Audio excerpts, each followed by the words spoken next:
going on? This is another episode of IQ Central Dialogue for everybody else tuning in. My name is Hassan Manjang. I'm your co-host. We also got Fatoumata Jallo, aka Gambia's finest, just playing on Guinea right now. But she's with us today. And then we've got the guest of honor for today, Melvin. Please go ahead and introduce yourself and let's get into it. Yeah, what's up, everybody? My name is Melwin Pantzar. Yeah, I'm a basketball player born in Sweden with Gambian roots, and yeah, love playing basketball.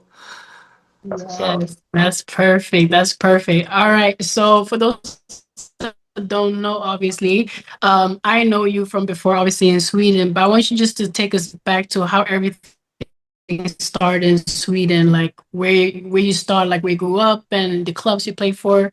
Yeah, let Yeah, me so hear all that. basically, I'm from Märsta. It's a town in Stockholm. So I grew up there with my mom, my brother, my sister, and my grandma. And yeah, how I started with basketball was basically I was playing another sport called innebandy. Uh, so I was playing that until I was yeah 6, 7. When my mom told me, yeah, you gotta quit that sport and you gotta try basketball. So it was her that yeah got me into basketball. She kind of forced me to play it. Shout I out didn't want to moms. play that. Yeah, shout out. I didn't want to play it even in the beginning, but then I noticed I was pretty good at it. So yeah, since then I just kept on going, kept on playing. So basically that, yeah. That's what's up. That's what's up. I mean, so you mentioned that like growing up in Sweden and like hooping, you mentioned being good at it. When did you realize you were good? Were you just bigger than everybody? Like, when did that? Like that you were nice. Like The how do thing you know? was when I started, I was starting with guys that were 2 year older than me. Mhm. So at that point, I just, I was just good at it because I I understood that you have to play physical, you have to be quick, especially when the guys are 2 year older than you. So then when I went down and played with my own age, I realized okay, um, I can I'm like nice. yeah. How old were you though? How old were you when you were Yeah, playing 2 years up? I did it my entire career until I was 14. Okay, Yep. okay. So the first time you played 2 years up, you were like nine, No, like six, seven. seven. Oh, As this soon as guys I are started different. with basketball, Oh, yeah. as soon as you started playing basketball, Yep, okay. And yep. then once you play with people your own age, you were like, this is easy. This is nothing. Okay, that's what's up. That's what's up. So, Yeah. FJ had mentioned earlier with Real Madrid and the youth team. I wanted FJ to touch on that just a little bit before, and I want you to kind of answer it as well. You know, making a debut at that age. FJ has some experience playing in Europe, so I'm sure she can relate more. But I wanted you guys to touch on, that youth experience and how that translates to you guys, being the pros that you are today. Yeah, I mean, in Madrid, it was really professional. So you learn at a young age that you have to like behave off the court, behave on the court. You can't get technical fouls. You can't, I don't know, try to rest one practice because you're a little bit hurt. You really gotta grind every day. There's always players that wanna be in your position. So you learn how to protect that position and just, grind every day. Yeah, be humble, appreciate the spot you're in. So it was hard in the beginning because you didn't know the language, you didn't know the culture. But in the residence where we lived, there were guys from Senegal, from North Nice. Africa, from Serbia, from everywhere. So you kind of become like a family, and that will help you. Nice. Yeah.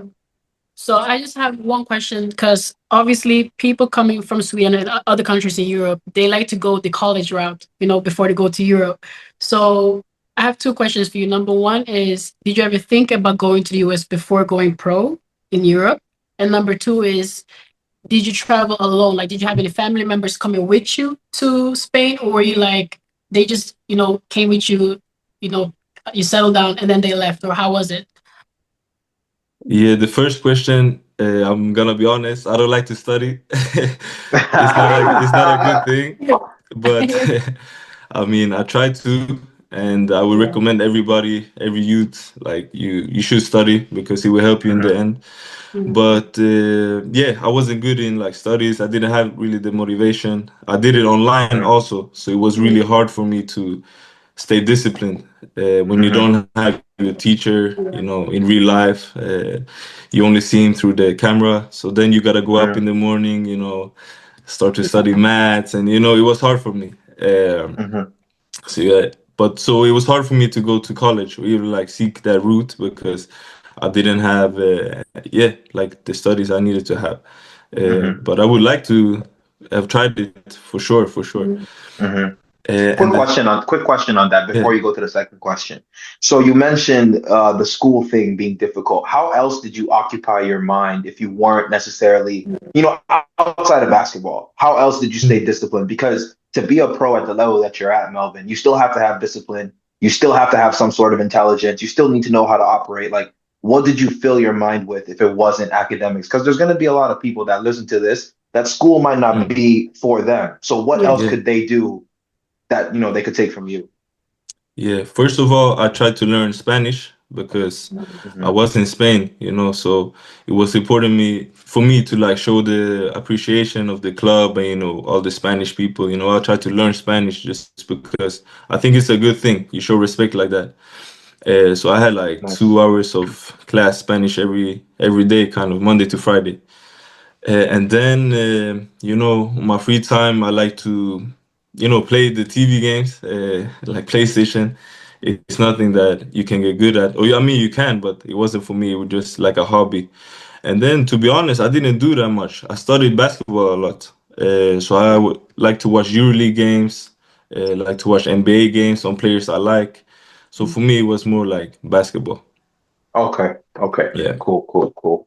FJ, go ahead. I have a couple questions after. Go ahead. Yeah, it's like I said, the second question after that with the college. So what was the transition moving into Spain? Like for me, like I have been traveling obviously to the US, like I travel like alone, obviously, but Spain is closer to home, which is easier. So how did you travel there? Like how was the transition from Sweden to Spain with family or by yourself? Yeah, so it was tough in the beginning, being with your mom, with your family all your life, and then suddenly you gotta move to another country. So it was hard in the beginning, for sure. So the first time I went there for the tryouts, my mom and brother came with me just to, Nice. settle me in and just see how it is because they didn't know these people, they still wanted to see how I was gonna live and where I'm gonna eat and stuff like that. So they came down the first time on my tryout, but since then they didn't visit me. To be honest, like we just stayed in contact on like Skype, on Messenger, But then I had some mentors in my life that like Atin, Atin Fatu. Yeah. So he came down and visited me and stayed with me my last year in Madrid. So, just keep through the phone, just having contact with my family. Wow. I think that's powerful though, because FJ can relate to this. Like as an Oh, yeah. overseas pro, you're I'm alone. like nodding like this. I'm like, yeah. You're alone. You're alone. Like, You're even the alone. times where I played, like when I moved over here, I moved here, away from home, and home is halfway across the world, so I Yeah. had to make those new connections. I had a funny accent when I was here. Now I sound like Drake. All these Toronto kids. So it's like it takes some time. You have to really embrace being alone. So that's why I asked you, how do you fill your time? Because a lot of people, like basketball players, I know Europeans are a little different, but like in North America, these kids will come here, play ball for like 3 hours a day, and then just not do anything else with their time. You Yeah. took the time to learn a new language, and that makes you useful on a business level because you said you study basketball. So when you leave, you now have the experience as a multi-language speaker, a basketball savant with that mindset to help in different ways, growing a team, growing players individually, running schemes. And these are things that people need to take from these conversations that we're having. Don't just play the game for today. Build on relevant skills that the game can help you maximize, and I'm really glad that you touched on a couple of those things. Even though it wasn't school, who cares? As long as you get to the bread, you're eating, everyone's sleeping well, you're good. You did it. For sure. For sure.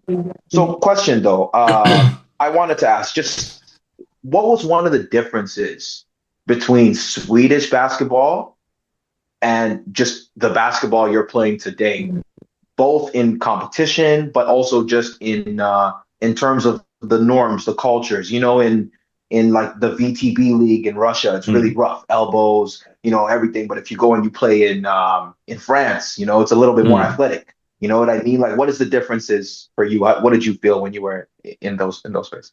I would say in Spain, especially, it's very like tactical, very tactical. Mm-hmm. So you can see guys that are like 6'1", they're just nice because they are smart, you know, compared to, yeah, for example, Sweden, where I grew up, like I was good because my body was strong, I was fast, athletic. But then when I came to Spain, it didn't really matter. So I had to learn the tactical basketball. And that helped me very much, especially the coaches, we watch film, pick and roll, stuff they don't really watch when you're younger. And I will say it today also, like in our league, you got Marcelino Huertas. He's like 42 years old. That's the He's MVP last year, right? MVP exactly in Yeah. ACB because he's smart. I mean, he's really good also. Like his body is good, he takes care of his body, but the most important is his mind, I would say, his IQ. So I would say that is, yeah, for sure the most important thing here in Spain. I just think that That's it. now that you're saying this, it makes sense obviously because I've seen you obviously playing in Sweden. We were younger, obviously it was one thing, but seeing you now playing for the national team, just want to get into that real quick. Seeing how you have evolved throughout these years in the national team as a guard or point guard in general, seeing how you play and how you transform the game. Do you feel like the league in Spain obviously has helped you? Obviously, it has helped you, but how do you feel like it's really helped you on the court now playing in Sweden? Because now you go back to Sweden, right? And now you play against other people that are playing from other countries, right? But how do you feel like that's helping you, like with your own teammates and playing against other teams? For example, in Eurobasket. Yeah, no, I would say the thing that helped me the most was when I was in the second division. So before signing with Bilbao, I was in the second division for 3 years. And those years, the two first years, it went like all right for me. It didn't go that good for me. But the last year, I really learned how to play the game because it was like break it or make it year for me. Like I had been there for 3 years. I had to really change something. And I think I gained my confidence that third year. And since then, my career has like, Skyrocketed. yeah, like going up, yeah, step by It's step, actually it's amazing to see it. Yeah, it's actually it's Hassan. I wish you could see him play live. Or like it's I mean, hey Melvin, I'm not gonna lie. Watch that tape though. You're nice, bro. I gotta Thanks, give you your man. credit, man. You're nice, I bro. appreciate I it. watched the tape because for me, just being a basketball player, the first thing you're gonna think is, yo, can I beat this guy? I'm like, oh, with Melvin's gonna be a little tough. It's gonna be a little tough. So Yeah, I appreciate that. I gotta give you your credit, man. And I'm glad FJ had asked that too, because again, like the whole point of this podcast is to not give people the opportunity to make excuses. You just mentioned being athletic in Sweden, then going to Spain and having that completely neutralized by a 5'11" guy who works 3 jobs after the game. You know what I Yeah, mean? And it's like those are the things you got to start realizing that there's more to the game than just the body and the physical for attributes. sure. Um, since we're talking about how you play, how would you describe your play style? Are you more of a pass first PG?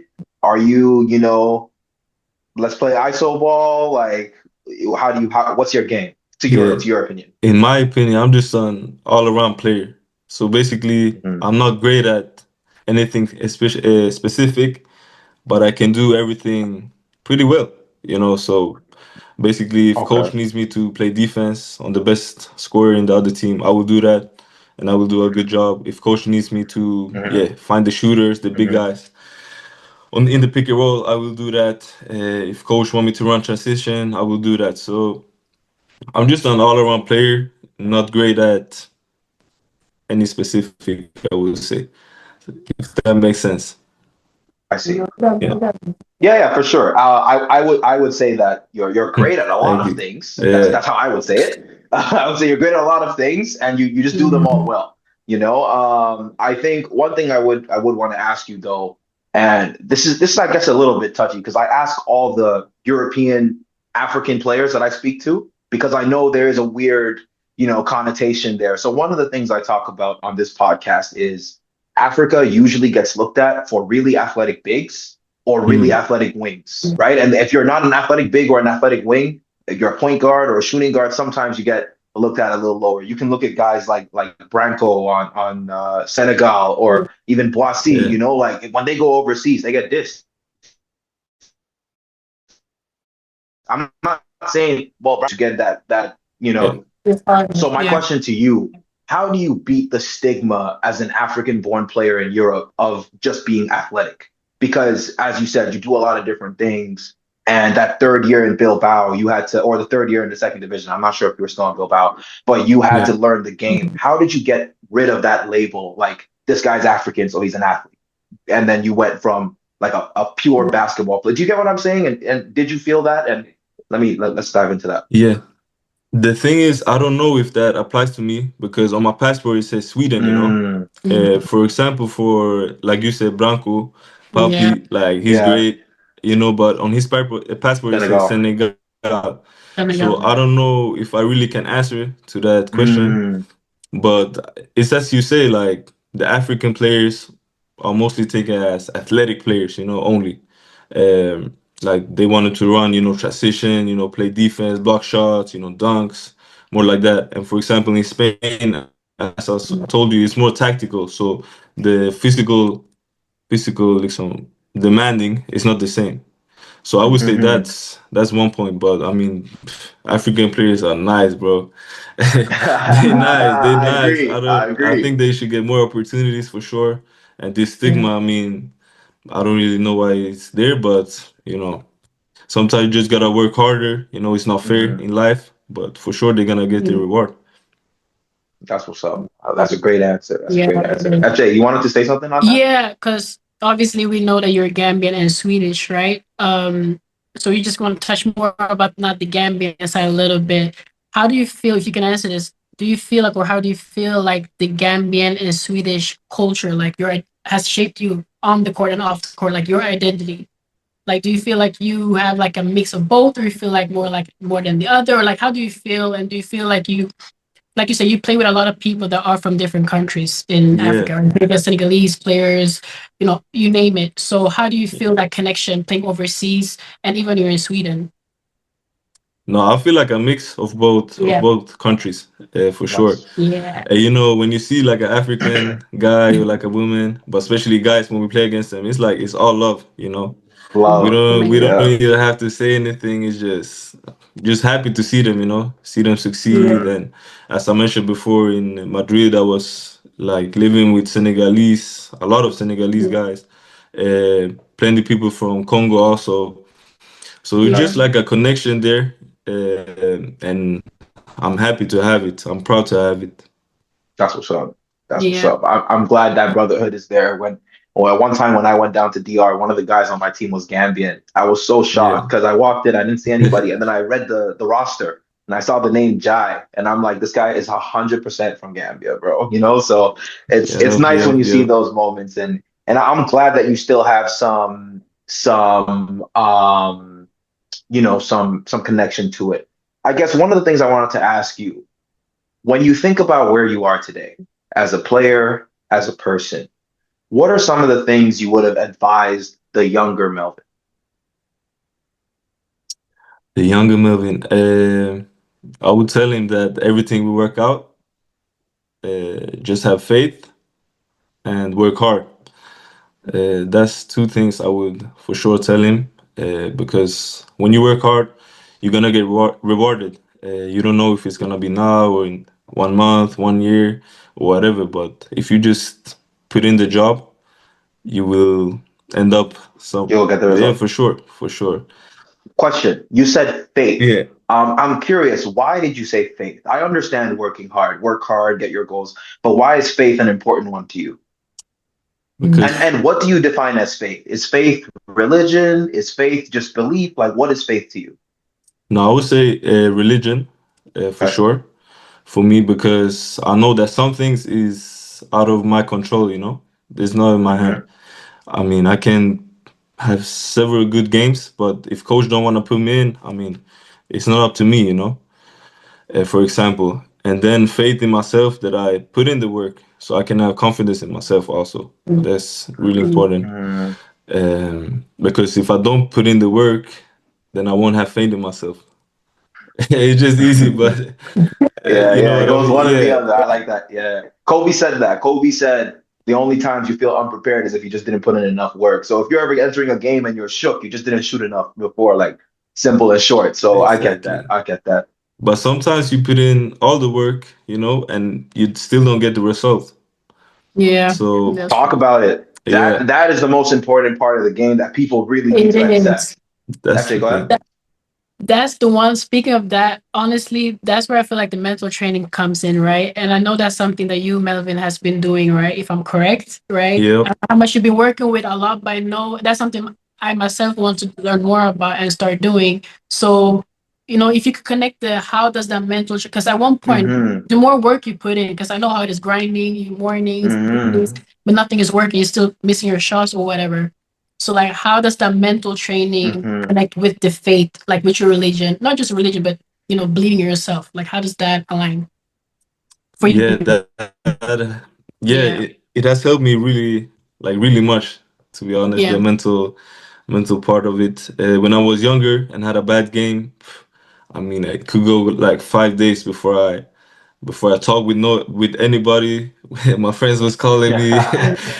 I was Yeah. mad. Oh my Yeah, God. Yeah, yeah. yeah, I hear you. I didn't answer them. I feel like ashamed, of having a bad game.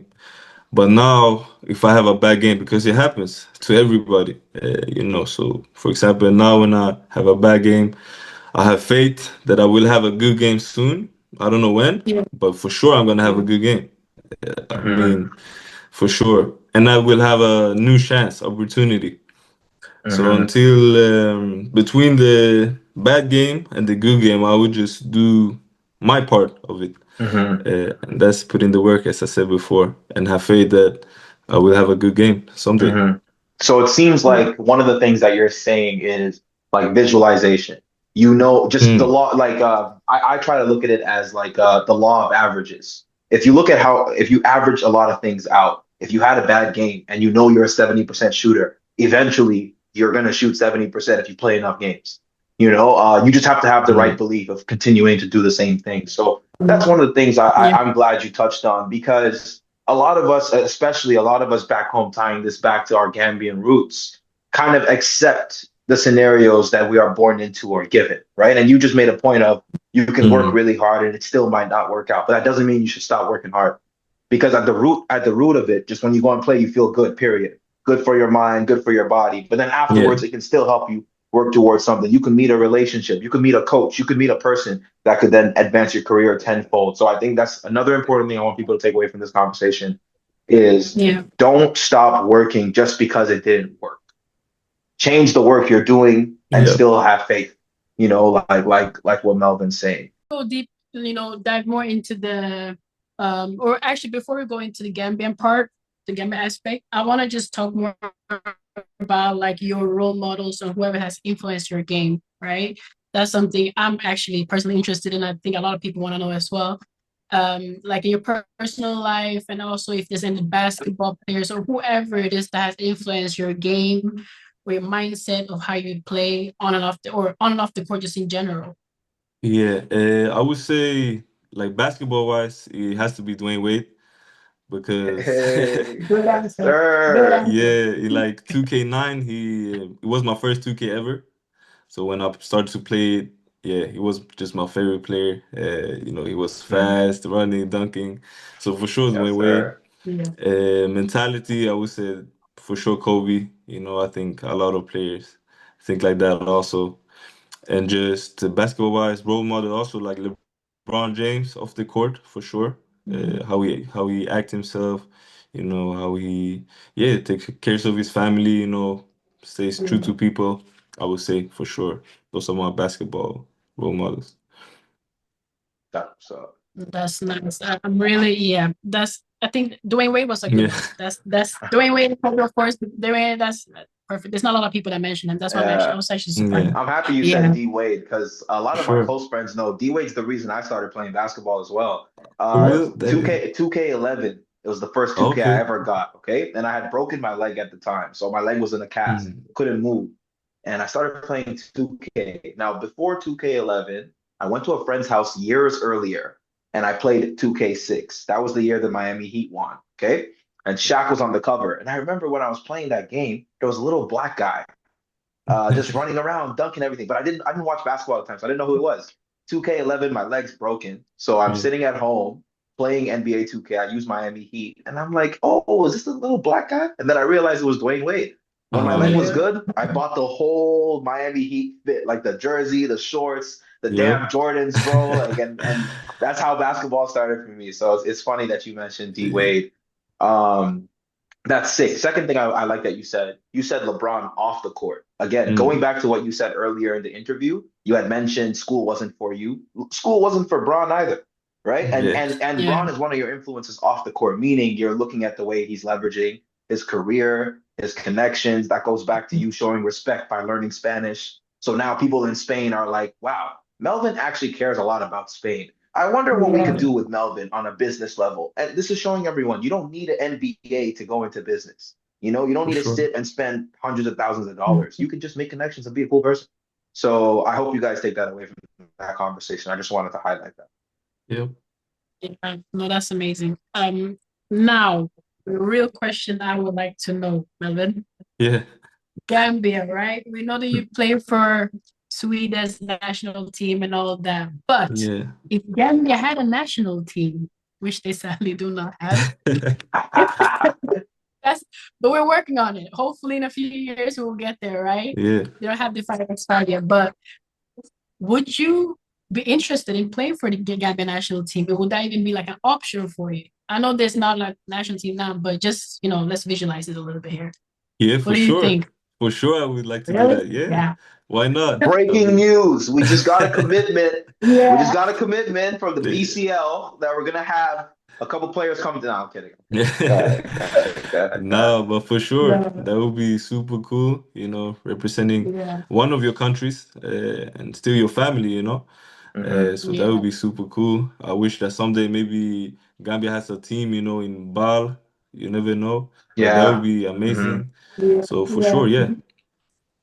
Oh, actually, I'm so happy you mentioned the BAO. I want to ask you guys about that. Did you guys see the update this week with what the NBA was saying that they're Yeah. gonna do? Yeah. They're thinking about Yeah. setting 12 like permanent brand. How do you 12. guys feel about that?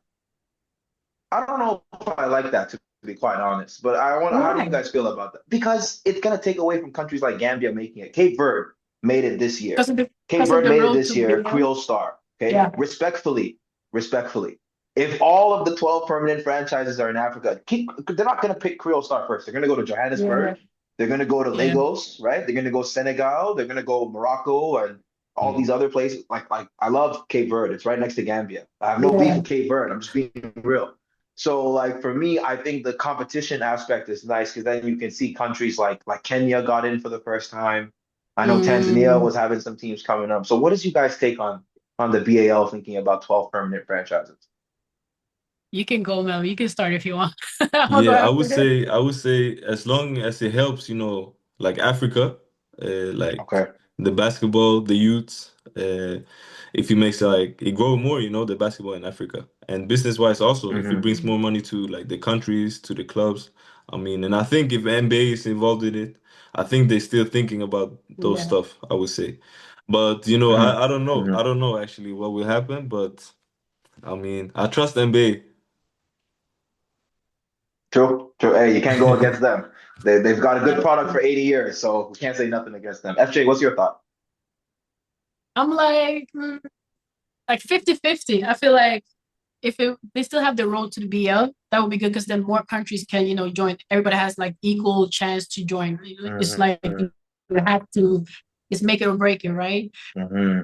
If it's like 12 set, I feel like it would be a little bit more structure, a little bit more so, because now I feel like it's a lot of, financial stuff going on in Yeah, some yeah, countries. yeah. They cannot, like some people cannot make it to the road to the BL because of the financial stuff. But if they Yeah, can do yeah. it once, then like it's set, then they're good to go. Like, but then I don't know. That's why I'm like 50-50. I It's a feel you. good and bad. So I feel like we'll see how it goes. But Okay. the road to BL has helped so much, like a lot. Like countries that didn't That's expect yeah. it. Yeah, countries that didn't expect to play in that, like that level of basketball, like that stage, are not able to do it. So I feel like maybe they can continue to do it a little bit more. We'll see. Yeah, Yeah, we'll see. We'll see. That was that'll cool. be That good. was just a little point I thought to mention. I'm speaking to two hoopers anyways, so no one else is gonna Yeah. care but you guys. So I might as well ask you. Question for you, Melvin. If you were to organize a youth basketball clinic in Gambia, and considering the conversation we had earlier with, a lot of African athletes being labeled as, just athletic rebounders or hard defenders or whatever, how would you run it? Would you tap into the fact that we are already genetically, gifted, so just maximize the athletics? Or would you show them that tactical side of basketball that you've picked up since you've been growing in Europe and focus on that side more? How would you run it? I would do both parts of it, you know. Okay. Try to teach a little bit of everything because every player at the end of the day they are different, you know. Mm, Some players for sure for example in Gambia they more tactical than others. So maybe Okay. they need to work more on like their body, you know, more physical stuff and the guys that are more physical athletic, they maybe need to work more on tactical. So I think you will see that maybe in the beginning, and from there, yeah, just try to teach them. You know, bring coaches from different parts of Europe. You know, because I think right now Europe has one of the best leagues. You know, like Spain, for example. So I would, yeah, like bring coaches from here and try to teach them the game. What's up? What's up? yeah, I think that's a good And then idea. I think having, yeah, sorry, go, you can go. go ahead. Okay. I think having players like you, that like as a role model, being a Gambian and playing on the stage that you're playing on right now is a great thing for people to see and see that if you can do it, like they have somebody to look up to. Even though you're playing in Europe, at the end of the day, people feel connected to someone that's from the same country as them. Okay, no matter how connected you are to Sure. the country or not, like that's just to see like, oh, he's Gambian. If they see like Yeah. Melwin Pantzar, okay, oh, he's from Gambia, like they'll be like, oh my days, like wow, you know. So touching on that, like, how do you have any plans on going to Gambia, or is this something that's been on your mind since previously? If you've been to Gambia before, like, how is that aspect, Mm. when it comes to Gambia for you? Yeah, I would love to go to Gambia. I was there when I was a kid. Yeah, Sure. So to be honest, I don't remember that much. It's just my mom telling me stories, you know, what we yeah, did and stuff. that's good though. That's still Yeah. good. Yeah, Yeah, we got photos still of Gambia. So yeah, I would love like going back to Gambia, to my roots, you know, see my family. I hmm got plenty of family over there still. You know, give back if it's possible, you know. hmm hmm Like because I know myself when growing up, you know, role models they are really important. And for sure, if yeah, I can relate to a role model, for example, Jeffrey Taylor, Fatu, you know, he's Swedish, you know, yeah, he's black, you know, half black. So for me, it was somebody I could look up to because I can relate to him in some kind of way. Wait, did he play in the league? Did he play in the league? Yeah, Jeff Taylor? Oh Jeff yeah. Taylor, yeah, I was like, why does this guy sound so familiar? He's Swedish? he's Swedish. Oh yeah, wow. I didn't know that. Small world, man. Yeah, yeah. Nice, nice, nice. So he was, yeah, like one guy I could, you know, look up to. So for sure, yeah, if I can be that guy to, yeah, some basketball player in Gambia, Mhm. it will be amazing. I mean, I think your energy really gives that off, just having this conversation, you feel like a very open book, and we need more players mm, that understand their yeah, impact and their position. So that's why I kept telling FJ, like I was really happy we got you on because the more we can yeah, speak to players who, like us who have also played overseas, but who have played overseas at a higher level, Mm. and understood the differences in what it takes to get to that level and then levels above and above and above. So but just to take it a bit outside of basketball, um, what would you say success looks like for Melvin? Is it just having a long basketball career and then going into coaching or business, or what does that success look like for Melvin? Man, success. It's a hard question Yeah. yeah, yeah, because it's so, yeah, it's hard. But you know, as I grown older, I really found out what things in life that's important to me. hmm And of course, basketball is really important to me. Uh, hmm but you know, taking care of my family, making my own family, and staying steadfast, in my religion. For me, that's the most important for me. And if I could help people also in their lives, just make them happy, or give them advice so they can reach their goals and dreams, that for me is everything. So I wouldn't say it's, yeah, play EuroLeague, play NBA, like that's not success for me. For me, it's just being happy. So if I play in Bilbao for the rest of my career, I'm happy, I'm healthy, I get, good amount of money that I can I'm help about my to say, family. you got to get that paper. Yeah, You got to make sure you get some At of the yeah, end that of I'm the not paper gonna day, yeah, lie, stuff. everybody. It's a business. You got to get that paper at for the end of the sure, day. for But sure. nah, I appreciate that, man. Honestly, Melvin, that perspective is so powerful because it goes back to a lot of the things you said in the beginning. Sometimes you can work so hard and it might not work. That doesn't Yeah. necessarily mean what you're doing is wrong. Just change your definition of success. Yeah. And I'm sure all of us at one point had the NBA as our goal, right? Or whatever. And then at sometimes you have Sure. to redefine what that success looks like. Like, can Yeah. I be a 12-year pro playing in Spain, playing in Germany, and then who Mm. knows? Maybe, so I really like that you brought that there. FJ, yeah, go ahead. I think I cut you off. Yeah, no, I like what you said, definitely. Like you said, success can be different things for a lot of people, right? Some NBA, some people can be playing in another league. As long as you're happy and you have, people around you that you love and care for, like that's the most important thing, I think, obviously for a lot of people, right? So I I mean, just feel like for you now, at this stage of your life right now, do you Mm. see yourself, how should I say, like, do you see yourself playing in Europe more? Like, do you feel like you can, Mm. because now you have a lot of experience in Europe. Do you feel like you want to take your game to another continent? Is that something you ever thought about? Like, speaking of success, right? I know you like Bilbao, obviously, but still, Yeah. I know. Yeah. No, but I mean, of Yeah, course, like Hassan said, like NBA is everybody's yeah, dream, right? Probably, I would say 80%. I mean, so that, if it's not your dream, you're lying or you don't care about basketball. One of those two. NBA always starts as the dream, yeah, bro. We just got to keep it a beam, and exactly, then we move on from there. Yeah, go exactly. ahead, go ahead. But when I've been in this game for a while now, mm, and I have a good thoughts about myself, what I can do and what I can't do. So, I wouldn't Mm-hmm. say I wouldn't be able to play NBA, but my style of game is more for Europe. So my Mm-hmm. kind of dreams or like goals have changed. yeah, So I was Nice. looking at what's the best league in Europe, and that's EuroLeague. And for me, I really think I can make Mm-hmm. it to EuroLeague. So that's one of my Mm-hmm. dreams. Nice. So that's for sure my goal. If that was the question, I yeah, don't yeah, even. yeah, yeah, yeah. No, Yeah, you're No, good. You're no, good.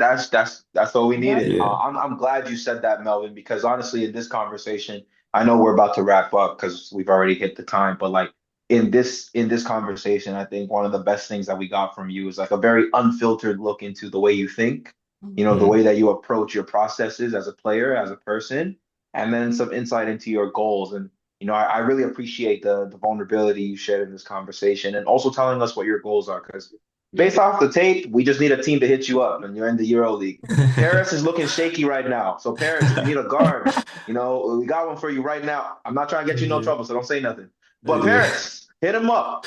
All jokes aside, Melvin, I think this was a really good conversation. I want a lot of yeah, the people back home in Gambia to feel free, follow Melvin, engage with him, support him on his journey, because yeah, whenever the basketball stops bouncing, it does feel like you're going to put that same support back into your community, whether it's in Sweden or in Gambia. And, we need more players that are willing, healthy, able to do those things. And, thank God we found that in players like you, players like FJ, yeah, and, everyone else involved here. So just wanted to thank you for your time today, man. yeah. yeah, Thank for you very sure. much. Thank you guys. It was really nice, interview. You guys had really good questions also, deep questions that not a lot of people talk about, but it's important. And as you say, like if somebody needs help in Gambia, a basketball player, whatever, like athlete, just hit me up on Instagram and I will try to help you, if you need any advice or, whatever. Some questions about the pro life or, yeah, so just hit me up and I will try to answer for sure. That's That's what's up. FJ, you perfect. want to finish us off and give us a little goodbye. I want to finish this interview. It's such a great interview, guys. But no, honestly, like you said, for anyone that want to message Melvin, I personally, obviously, really think you guys should do it. Obviously, he is a great player, great person. That's been in the pro life for as long as I don't even know how old were you when you started. When did you leave Sweden? By the way, sorry, just real quick. I See, was 15, and I 15. think a lot of people can relate to that. Like that's amazing. Like wow. So I feel like a lot of people, a lot of youths, they're following us, especially in Gambia and even in Europe, wherever they are, they're watching that. Wherever they are. Yeah, like they can really, look up to this or look at this and be like, okay, like he's doing this at a young age, and look at where he is now.